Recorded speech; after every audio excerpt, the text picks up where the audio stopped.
Oh, you. Where you Benin? Where you Benin? How you Benin? Service. Obi be ko do ni. Ani. Obi do ni kini. Iye se ni ayi. Ah? Obale. Iye mi abi megide ni. Ima. Iziengbe.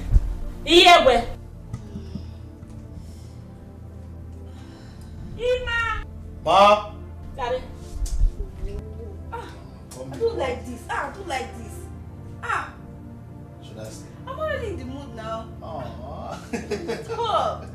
Baby, don't go. Oh, you're going to the car. Oh.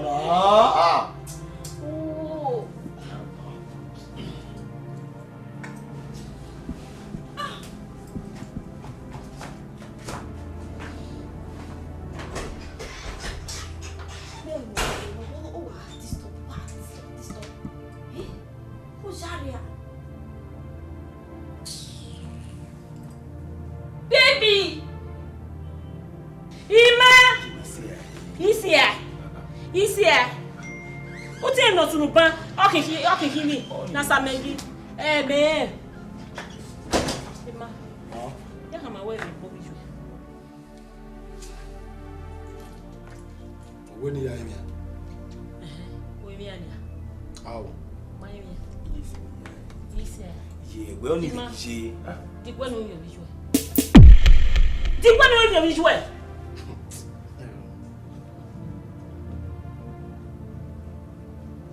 Where? Iyewe.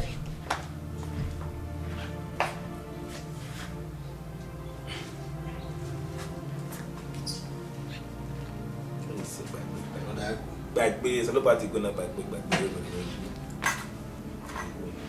Wọ́n ọkùnrin yà mú ìwọ̀n ẹgbẹ̀ máa mú ìwọ̀n ẹgbẹ̀ kó rárá wọ́n wì náà mú ẹ̀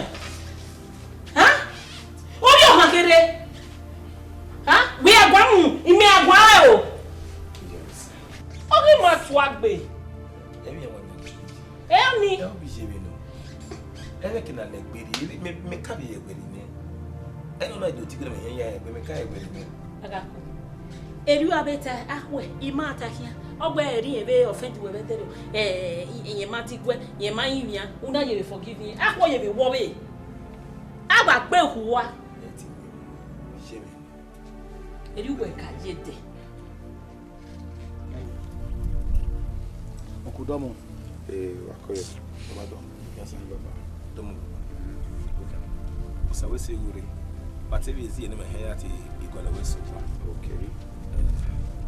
But what's in here, my big money? I will tell you, Baba, aim no heavy baby. I didn't have you without waiting to now. I will be there all 3 days. I walk away now, and they are buying more to the next year Thanksgiving. That's all. Birthday, am I with Bonnie with Bimanande?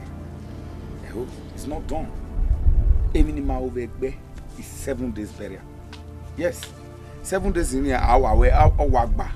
Man, Obama, you saw a big man 7 days in your but I'm away running. No, how you keep the last one, Bobby saw it. Only here, girl. I be at fear with him now, even my lily, Beno. Huh? Papa, I doing it. Church again now. Could that be 7 days? Do I take at you? Do I so ton, those are where the way I even know where you were. Take this now, our food, uncle. Ogeni en watara bros we watara ma owe magbaze gbe ori owe 3 days akaya e papa we don't tell mo we gba to be video did anyway no need to agree with you my we magbaze gbe ori 7 days aya we bury egbe na and maybe so me yet to lelu as gbe ori we na papa 3 days okay you understand. I can't be better 7 days. I mean, I will be 7 days. I shot in a way. A buy a cool, I buy a cool away motor. I sort of the way here. Organ with Tani 7 days in it. Lily na Lily. Our little fool. Who were here to do fear with it. Runda, a mafia, they with it. Oh, yeah, Erime. Here to say, Ogera, who will not fear with it on the other. Even now, Even egbe kai wa uno. Ye bi emi na over ama wo ido segbe yen na wa mo ka gbe ya o ma na 7 days ayawe. E do wa no. Ipa. Oga sini ya ipa na yetu ni. Ipa ye zakwe di ni ipa ye win na. Tradition, I'm tradition of you ba we na kan o. No. I hear ti wa be tradition wa. A tradition is paramount. Emi no keke wa no. We to do fear with it. In fact, it is sacrosanct. Emi na uno. E do we na uneru, uneru. We hear to do fear with it. Emi ni maka over gbe na de yin. E hear do say gbogera we na do fear with it. E gia u. Me meno we kwa yima. Baba, I remember your church doke wu. A tradition on only they do say gbe do. Me ma support 3 days video. No na ma wa. Ima me a gwa. We are really man.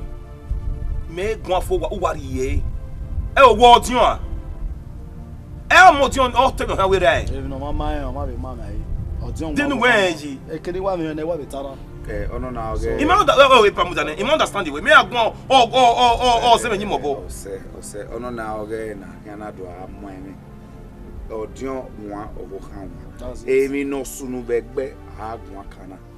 Ipa so ni ai. Ege ne tegi ni tradition tradition will stand. I really am do the tradition. Ipa 7 days in Nerow Daku. Me ma support anybody with 3 days. Emi na ka uno era be we.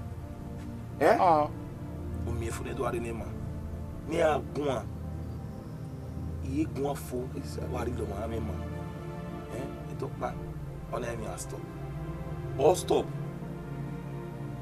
Eru wa ya we ni beria enu waje na mi agun na wa mi igwegwe wa tan wo wa we make igun million ya le wa segbo no aba mo oria igwe mo makata me ma yata isegbo no aba mo oria e ma da ewu maru ai manye o ma se we do whatever wa de gbe ya dollar tie 7 days no no na your office date no dey more position on that office date where anybody can fix date if you say date you go na ya with the very the problem so 7 days no ni e wa agree 7 days come on date na ya so no okay 7 days ni e ta kan ti fi oni with whatever wa ya to bo wa de gbe o we say why you any why do ki ma ne gbe on the 7 yo panyan imi na we ya tell ni yo panyan wa mo gbe na we na ma ya fe aro video ni what men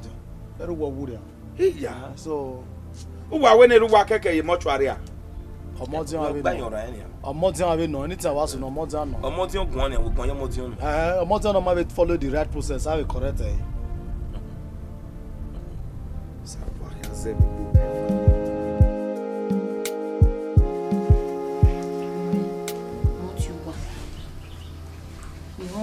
we argue ba me me bury ageruba mi yasita beneria iye argument no pero you understand oge no matter we don't care na we me iri awe megwe me make na be do awe bury 3 days me ne baba yi imeta ati ye 3 days ye baba 7 days no to gba Bojo no tell we bury baba water iwe tiri here mo ya hira me o ni azemeji mo bo ni azemeji mo no imagine na ya wo bo not on road ta you understand awe mi awe say 7 days no oma na poye la o ukuyo to eka sira we na we bury na no problem na me aye no wa ya we wo na ya I don't know now because I can see that made a canopy by now. Not the one better than 3 days soon. Don't make me want to plan the better with the way I will. It's just soon. Understand? Man, I put you loud. Who could you talk? We got the one and I put you loud.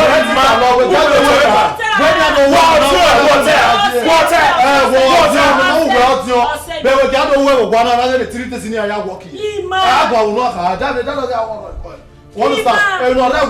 No regwana aya opia. Me no room. So na the one I ba se Omania. Me no get ase. Me no get ase. Omania. Problem. Ije. Ugo wegun o. Ugo wegun o.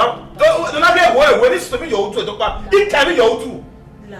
Wo bi jo be ya. Me put me dai. La. Me no be do me mi imara na imae. He may not do I'll go ahead with the 7 days. I tell you, okay. I will have a time. So, I'm going to be Jenny call. Over here. Over here, I might wear what when they only a young finger, only a young shine. Oh, say what you.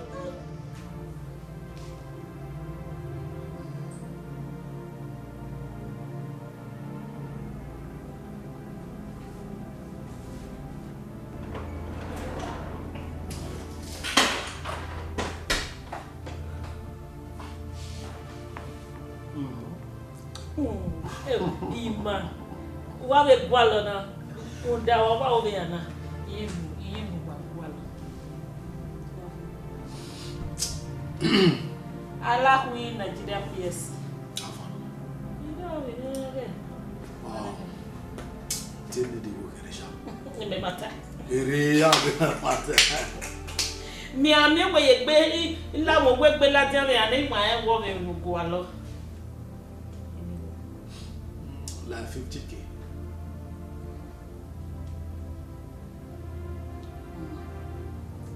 We will drop and the second one, the first one. I'm going to tell you 50K body. Any bit hello, I'm just never better now. Hello, 50K over my lane, eh? Huh? I'll go ask 50 now. More fuck off. I'm a wrestler. Oh, my.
The last time nearly Wama come to a conclusive agreement.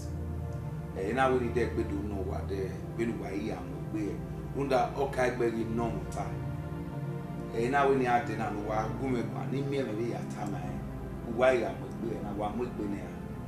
The pardon, when it's every that I made now with 3 days. So, how they want to create 3 days? The problem we can fix it. Yes, okay, 3 days in it. Eto bad, eto David Noria. If your back can it beg you right where? If you are not working now with 7 days in it, Una IT provided. Yes, you can go ahead with your 3 days preparation. My bad problem. So I have an office edit. It's okay. Ima, we have again. But my problem with anybody, 3 days, 7 days, or whatever, my problem, I'm okay. But before we proceed or any other thing, tell me many answers. Okay, go ahead. You can tell you only hear me. Yeah. I'll get my berry and That was usual. And Thierry. Mommy. Mommy. Mommy, oh. Larry.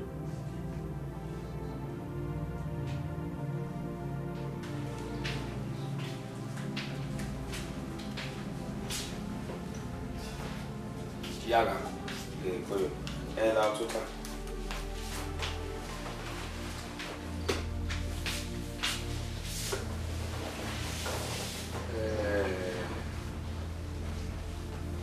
Owe ma. Owe nyata. Owe opano yekita ni onware wa. Na we not see when Ima if you are ready. Epa. Adam. Epa. Zeri ne kwena yina. Adove me ni yawe me nima no ya do. Ogbomo pa ne Mr. Adu Agbita Yime. Patana. Yes, sir. I know what I'm saying. Oh, we better we know. Hey, man. Ima. Doleneta. Epa. Could you believe Arakuye was adopted by my father and mother? Wait.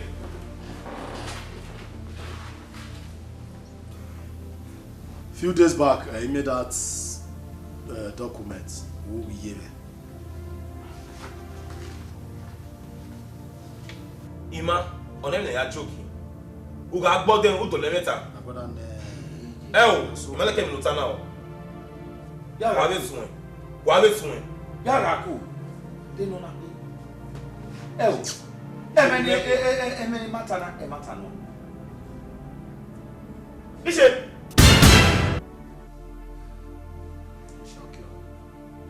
Salo Boami. Bishop, we make one. Oh, egbe ni na wa asu, ma wo temi na wa eti gbe ibi e. Wa ma be tamu bia, wa ma be tamu ko, wa ma be ka megbe egbo e.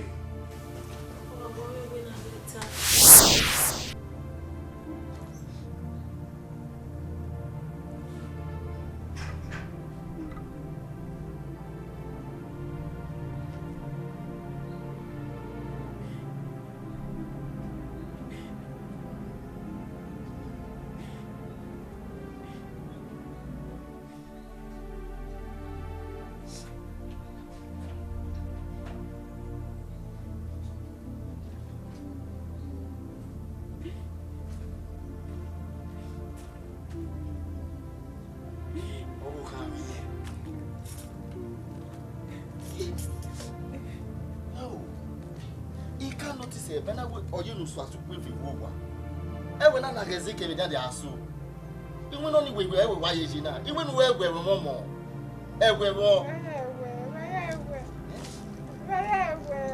yo mo ya nyopia na oge o sagari o mo ni ma ege no keki e doctor ta se de wo we me ni problem me ni problem o mo na gari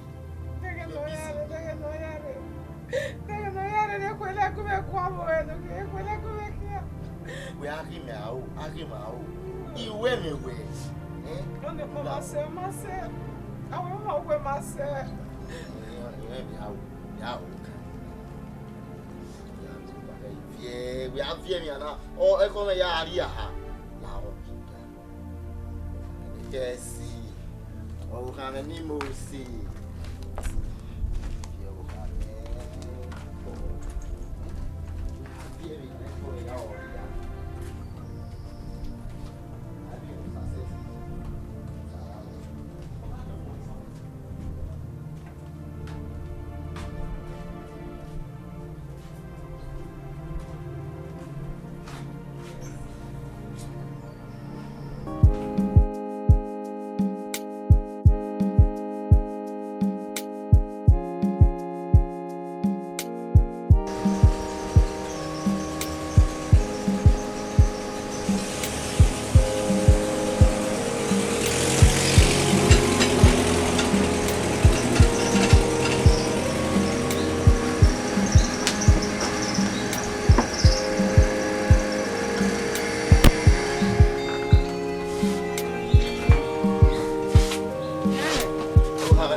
say one week again now. 1 week. We business in now. And we said we evaluate. Spompano yesi wa you will local LOF we will need below. Wow. You are in 1 week's time. Just take care of yourself. Here we are. Why go? Bauge bueu. Bauge bueu. Mama. Why go? É não é jure. Mal.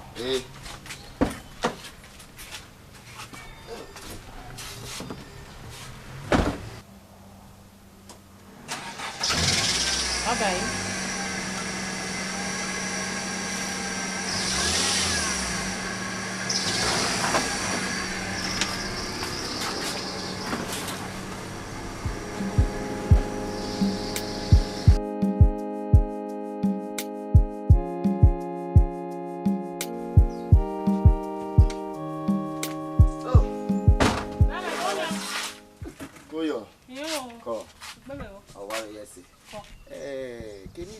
Cake by the day.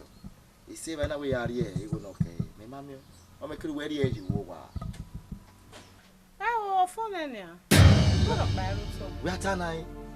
We got an enemy, see, I knew we would turn away low when you send care. What were you? Isha, no, go where you got it. Only go 80,000 was say you told 80,000 you go ahead, Polo. They 1 week 80,000 Bologna. You want to make where 80 million when you talk. We are Tammy Menai. Who are you? Demi, you start where you are. And I can't get it. We're very strong. I will marry telling myself 80,000 era. Who's all up my car? At a more on, I might wait a more biscuit or take more women era. No rigoji. 80,000 walk back a car. Oh, no, no, time. Wait a more. Did my be even if I come? Did my be ever show you? He's all up my car, who's all up my car. 80,000. They were more rotten. They are I tell more. I can do again. I can wear again. I can wear 80,000 under 1 week.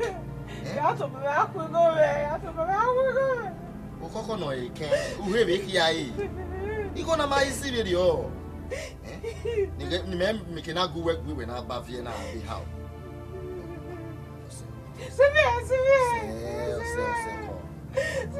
ni ma wo e go do ni ma ke no ya fe wo nu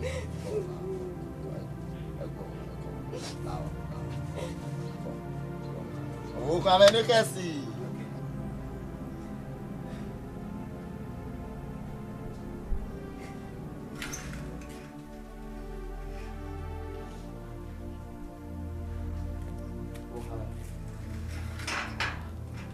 yes to como we fear we want na we why fear ji imagine when you are fear no ga mu me mo ya be ta la o baba ta me gbe ayo tu me bo baba ta me ayo tu me bo ga gu ali ti gwe ni mi awe na ye me gwe now, Yalawa. Now, Osario, now, my baby. Oh my God, anyway. Oh, can I see? Why you so easy? Now you're not feeling can I oh, wow. Oh, can I see? Oh, no, we don't have to at this store. Baby, can be so what?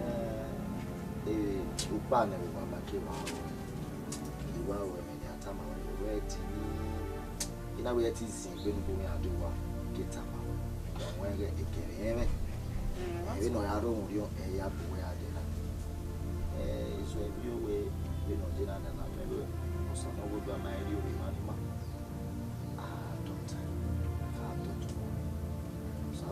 Blessing through that giving my heart unto you.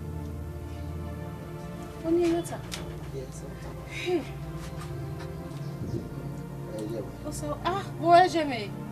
Ogbomo kiro mo yo so propano imeve ni ayata mawe. What am I tie? No, we no na velu were na. Zeve obi anonya wo.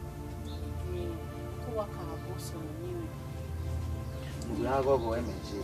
We are go maybe I go. So propano wo kare.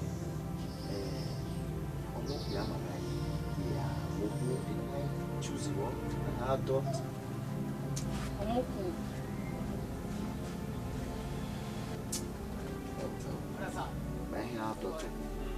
Women ekbemeji aga odotu muguba ti ha ya akpopo ke wa adotu muguya egeni Italian me orin ya obesi yo Sister what decide wow yes iba oni ade ayu nu pa misika for we ha adotu muguya we ma fiama wa me nu smile na da e ko ya wa nduro ro eko ko we ha go eji usano go dua o abi di omo ri mani ma jaka wona next week now I will decide the process. No problem. He will go. Let's see. Oh, darling. So, Papa, ni mawa ya adopt every year what do you have to be every ana. Igona duaro, ni ana duaro. O sie, o mako ni tala dia. Papa. So, in the only high where as the only son and the first son of late Mr. Adun Agbeta, I was saying, Yahweh, you ramene, ya redomio, even General Kagbe. Because a man like this situation of 3 days burial, 7 days I will bury with so you're back into fear with it here, you understand? So 7 days in our back. Any mess of the river there, I matter with better, no, Mado Bar, no, 7 days. So if I'm ready, I will let you know, sir. Don't have my because it's not my property, it was my father's property because this is my evidence. Yagaku. Hey, when I see what we need another back, what am I telling you? Book down, mommy. Okay, when I was young, I would be a Samoto. Now, as Samoto, you ah, yeah. Good.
Baby, how?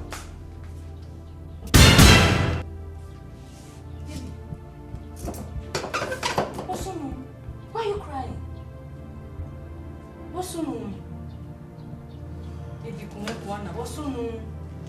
Hey, mommy. Baby, we make one, baby. Okay.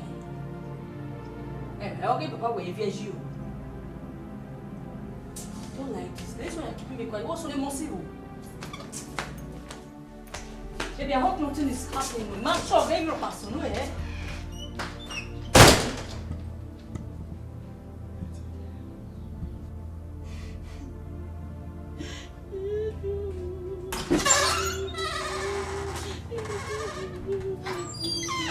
Mommy. Mommy. Oh, mommy. Mommy. What have you what's on name? Everybody, we have a lady doing so one hour. No, but no, they break everything. Have changed. Nobody's talking to me, mommy. What has happened? Mommy. Somebody should talk to me. What's going on?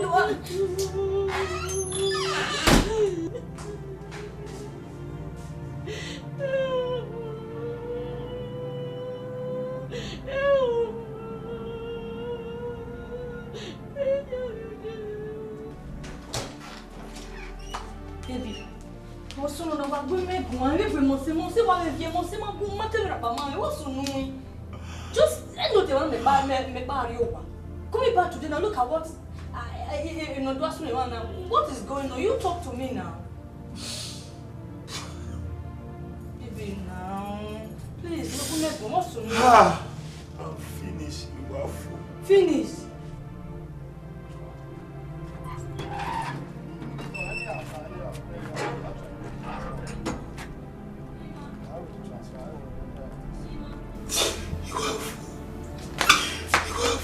Ima.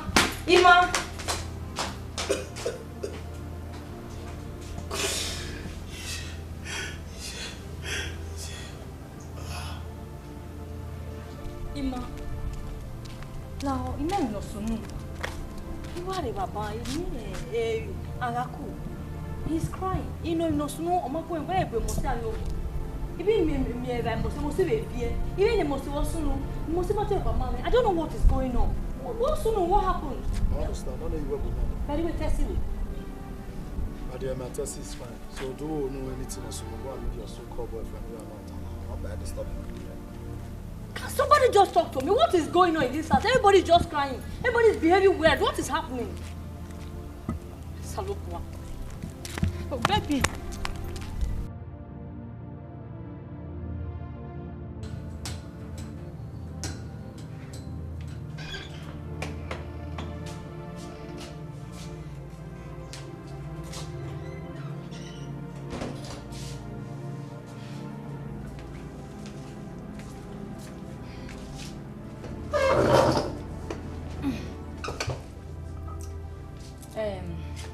Baby.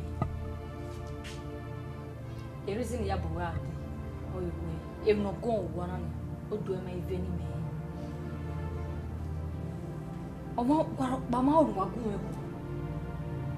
You people have refused to let me know what is going on. None attack B. So, although your man were a stranger, may he will wanna, but he may take consider family now where a family man. But, me no Iyen.